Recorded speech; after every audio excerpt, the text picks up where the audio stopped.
А что я им сделала? Да ты тут только для того, чтобы мне было обузой. Делай в точности, что я скажу, а не то мы сдохнем, понятно? Hammaga salom do'stlar. Siz Kino Time kanalidasiz. Bugun biz sizlarga dramatik thriller Tayyormisan yoki yo'q filmining ikkinchi qismi haqida aytib beramiz. Filmda yosh opa-singillar vahshiy boyvachchalarning ov o'ljasiga aylanishadi. Qizlar dahshatli holatlarni boshidan kechiradi, lekin oxiri kutilmagan burilishga aylanadi. Voqealar rivojini albatta filmni oxirigacha ko'rib bilib olamiz. Agar film sizga yoqqan bo'lsa, film haqida batafsil Telegram kanalimizda ko'rishingiz mumkin. Siz qulayroq joylashib oling, biz boshladik. Grace hozirgina dahshatli o'yini bo'lib o'tgan olov ichida qolgan uydan chiqib keladi. Voqea joyiga yetib kelgan o't o'chiruvchilar unga bir nechta savol bermoqchi bo'lishadi, ammo Grace hushini yo'qotadi. Shifokorlar uni hayotga qaytarishga urinayotgan bir paytda Grace o'tmishini, ya'ni sevgilisining oilasi uni qanday qilib sehrli marosim qurboniga aylantirish uchun ov qilganini eslaydi. Grace o'sha tunda omon qolgani sababli butun oila qirilib ketgan edi. Grace shifoxonada ko'zini ochadi. Detektiv Bassettning aytishicha, o'sha uydan ko'plab jasadlar topilgan. Gracening kiyimidagi qon esa boshqa odamga tegishli ekanligi aniqlangan. Shu payt palataga uning singlisi Faith kirib keladi. Grace o'z boshidan kechirganlari qanchalik g'alati tuyulmasin, barchasini singlisiga so'zlab berishga qaror qiladi. Ayni shu vaqtda nufuzli boyvachcha Chester urush harakatlari haqidagi yangiliklarni kuzatmoqda. U kimgadir qo'ng'iroq qilib, otishmani to'xtatishni buyuradi va bir necha daqiqadan so'ng sulh e'lon qilinadi. So'ngra unga Ladamslar oilasi butunlay yo'q qilingani haqida hisobot berishadi. Shunda Chester umumiy chatga cho'qqi bo'shadi deb yozadi. Bu esa u ham o'sha yashirin kult a'zosi ekanidan dalolat edi. Ursula va Titus endi yetakchilik ularga o'tishi kerak deb hisoblashadi, ammo Chester qoidalardan chekinish mumkin emasligini uqtiradi. Hatto bolalari uni yo'q qilishlari uchun o'z qo'llari bilan yostiq beradi. Grace'ni politsiya mahkamasiga olib ketishlari kerak edi, biroq Bill ismli shaxs paydo bo'lib, detektivni o'ldiradi. Grace esa singlisini olib qochishga urinmoqda, lekin eshiklar qulflanganligi uchun ular berkinishga majbur bo'lishadi. Bill har bir xonani birma-bir tekshirayotganida fursatdan foydalangan qizlar detektivning to'pponchasini olishga urinishadi, ammo Bill ancha kuchli edi. U Grace'ni oyog'ini osmondan qiladi, biroq uni o'ldirishga bir soniya qolganida kutilmaganda Billning o'zi portlab ketadi. Grace detektivdan mashina kalitlarini va o'zining nikoh ko'ylagini oladi, ammo ular uzoqqa borishmadi, chunki u yerda advokat paydo bo'ladi. Advokat yo'lakka gazli granata tashlab, bu safar opa-singillarning oyog'ini osmondan qiladi. Ma'lum bo'lishicha, boyagi Bill qoidalarni buzgani uchun shunday ayanchli yakun topgan, ya'ni portlatilgan. Qonunga ko'ra, o'yin rasman boshlanmasidan oldin nishonni yo'q qilish qat'iyan man etiladi.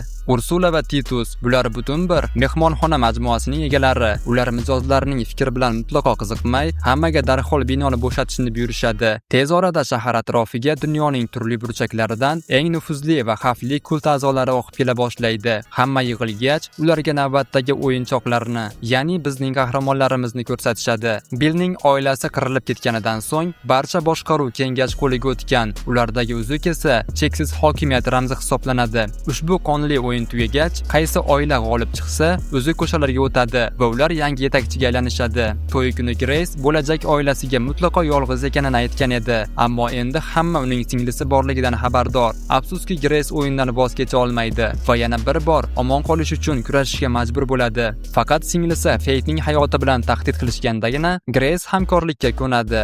Faithning o'ziga esa bu o'yinda qatnashish g'oyasi mutlaqo yoqmaydi. Axir u singlisini 7 yildan beri ko'rmagan edi va uchrashuv bunday fojia bilan tugashini kutmagandi. Qizlarni uxlatishganidan keyin advokat yangi o'yin qoidalarini e'lon qiladi. O'yinda faqat oila boshliqlari ishtirok etishadi va qonli muhr ularning imzosi hisoblanadi. Ursula va Titus egizak bo'lganliklari sababli birgalikda o'ynashlariga ruxsat beriladi. Yana bir muhim shart, boshqa oila a'zolariga zarar yetkazish qat'iyan man etiladi. Agar biror oila boshlig'i halok bo'lsa, uning o'rniga keyingi voris o'yinga kira olardi. Qizlarni golf maydoniga olib borishganda oila boshliqlari startga tayyorlanishadi.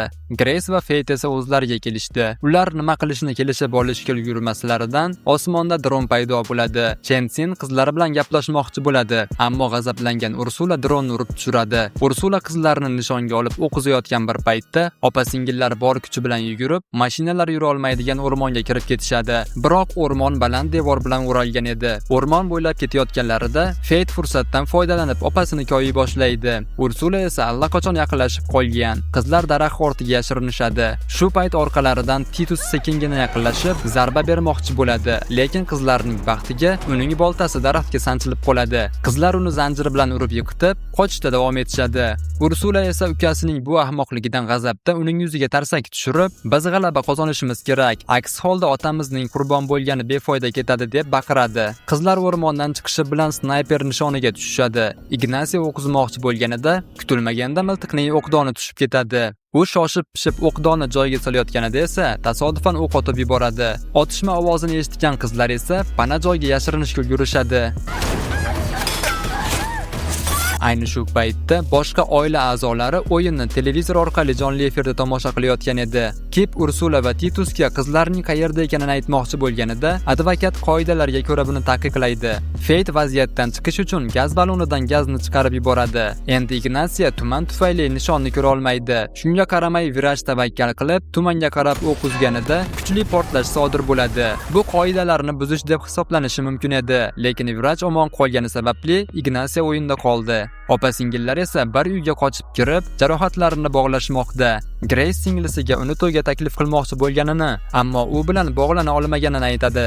Shu payt zalga Viraj kirib keladi va yopilayotgan eshikni ko'rib, ularning ortidan tushadi. Qizlar esa zanjirni kesish uchun elektron arradan foydalanishmoqda va endi ular zanjirdan qutulib, alohida harakat qilishlari mumkin. Fursatdan foydalangan Fate unga orqadan zarba berib, uni konveyer tasmasiga tiqib yuboradi va Grace tozalash tugmasini bosadi.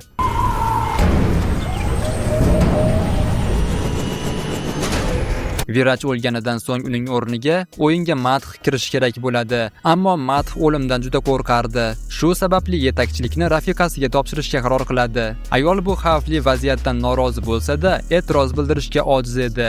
Ayni shu paytda qizlar politsiyaga qo'ng'iroq qilishadi, biroq ular barcha qo'ng'iroqlar Ursulaga yo'naltirilganidan bexabar edilar. Ursula ularni aldab, politsiya yo'lda ekanini va qizlar darvoza oldiga chiqishlari kerakligini aytadi.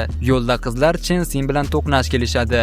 Chensinning odami qoidalardan bir teshik topgan ekan. Agar Grace Chenning o'g'liga turmushga chiqsa, u kengash tarkibiga kiradi va hayotini saqlab qolishi mumkin ekan. Grace esa bu yerda biror gap borligini sezib, keyin nima bo'ladi deb so'raydi. Shu payt yetib kelgan Ignacio qizlarga hujum qilmoqchi bo'lganida, Chensin qizlarni himoya qiladi. Chunki Ignacio qoidalarga ko'ra unga zarar yetkaza olmaydi.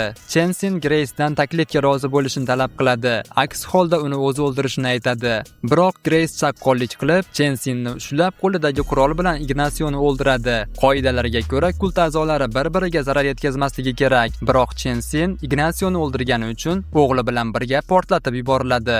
Fate esa hayron bo'lib, opasidan nima uchun taklifga rozi bo'lmaganini so'raganida, Grace "Men begunoh odamlarni o'ldirishni xohlamayman" deb javob beradi. Qizlar yana politsiyaga qo'ng'iroq qilishganida, bu safar go'shakni Titus ko'tarib, yordam yetib kelishiga oz qolganini aytadi. Ammo opa-singillar bu safar o'zlari pistirma qo'yib, Ursula va Titusni qurolsizlantirib, ovozlaridan tanib qolishadi va ularga darvozani ochishni buyurishadi. Shu payt yaqinlashib kelayotgan mashina qizlarning e'tiborini chalg'itadi. O'yinga majburan qo'shilgan Martina darvozani buzib, u yerdan qochib ketadi. Fate'da ham qochish imkoniyati bor edi, lekin u opasini tashlab ketishni xohlamay, Ursulaga tashlanadi va qizlar yana yashirinishga ulgurishadi. Uy ichida Grace yana jarohatlarini bog'lamoqda, lekin opa-singillar janjallashib, alohida xonalarga kirishadi. Bir daqiqa o'tmay, qo'lida raketa otar qurol bilan Francesca paydo bo'ladi, ammo u bu quroldan qanday foydalanishni bilmasdi. Oxir-oqibat ular qo'lda jang qilishadi. Shu payt biroz tinchlangan Fate opasining yoniga qaytmoqchi bo'lib, yo'lda Titusga duch keladi. Titus Grace'ning qayerdaligini bilmoqchi bo'ladi, ammo Fate opasini sotmaydi. Lekin yetib kelgan Ursula Fate'ni o'ldirmaslikni buyuradi, chunki Fate bu o'yindagi asosiy nishon emasdi.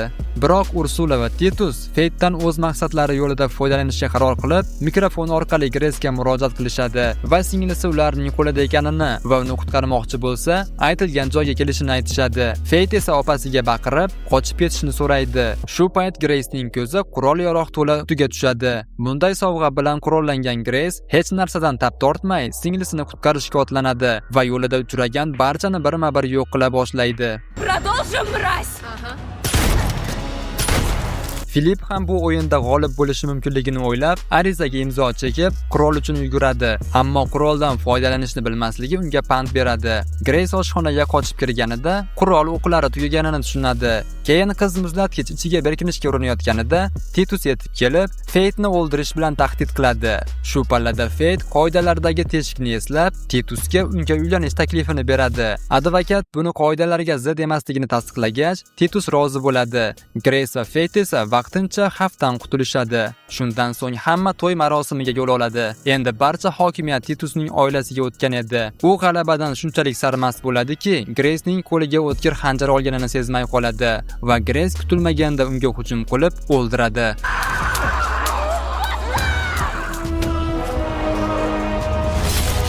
Va uzukni tortib oladi. Keyin esa Grace barchaga tiz cho'kishini buyurib, shu bilan birga u bu tashkilotdan chiqishini e'lon qiladi. Qoidalarga ko'ra tong otguncha uzukni birinchi bo'lib qo'liga kiritgan odam yangi yetakchiga aylanadi. O'yin tugashiga esa atigi 3 daqiqa qolgan edi. Shunda Grace uzukni chuqur o'raga otib yuboradi. Hokimiyat ilinjida yongan barcha boyvachchalar esa o'zini pastga tashlaydi va u yerda o'zaro qonli janjal boshlanadi. Tepada esa faqat opa-singillar va advokat qoladi. Vaqt tugashi bilan pastdagilar qoidalarni bajara olmaganliklari uchun birin-ketin portlab ketishadi. Grace va Fate esa nihoyat bu la'natli va qonli maskanni tark etishadi. Dahshatli o'yin esa tugaydi. Agar sharh yoqqan bo'lsa, videoga like bosing va o'z fikringizni izohlarda qoldiring. Tez orada yangi kino sharhlarida ko'rishamiz.